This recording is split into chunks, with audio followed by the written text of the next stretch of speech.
নবী পাক সাল্লাল্লাহু আলাইহি ওয়াসাল্লাম এক তারিখে সাহাবী হুজুরদেরকে নিয়ে হেঁটে চলে যান। হঠাৎ রাস্তায় যেতে যেতে আল্লাহ নবী নবী আমার একটা কবরস্থান দেখে দাঁড়িয়ে গেলেন।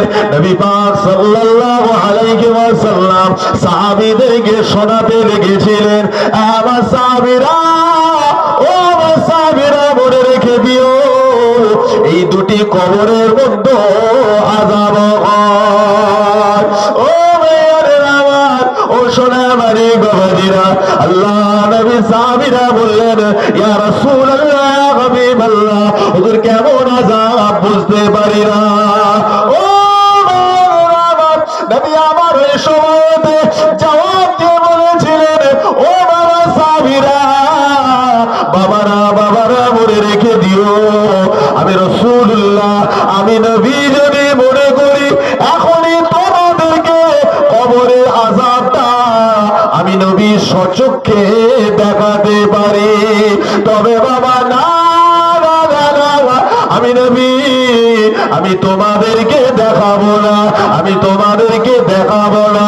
কেননা কবরের আযাবটা তো কঠিন আযাব, আর জানো কবরটা এত কঠিন, এত শক্ত আযাব। বাবা যদি তোমরা একবার চোখে যদি দেখে নাও, বড়দিন থেকে কেউ যদি মারা যায় আর কোন লাশ তোমরা কবরে নামাবে না।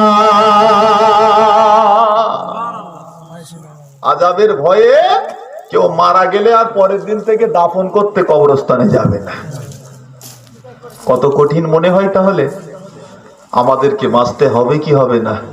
বাঁচার জন্য ইবাদত গুজার জিন্দেগি তৈরি করুন। মুসলমান উম্মতে মুহাম্মাদি সাল্লাল্লাহু আলাইহি ওয়াসাল্লাম, আল্লাহ অনেক রাস্তা খুলে দিয়েছেন। সামনেই আসছে রমাদানুল মুবারক, সামনেই আসছে শাবান, কি গো শবে বরাত আসছে।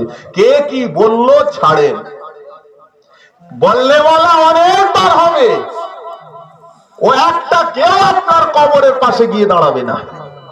আপনার কবর আপনার, হিসাব আপনার, হাসর আপনার, হিসাবটা এ জায়গায় আপনি রাখবেন। কে কি বললো ছাড়েন, আপনি যদি মনে করেন যে হ্যাঁ এটা ঠিক, তো মাশাআল্লাহ করুন।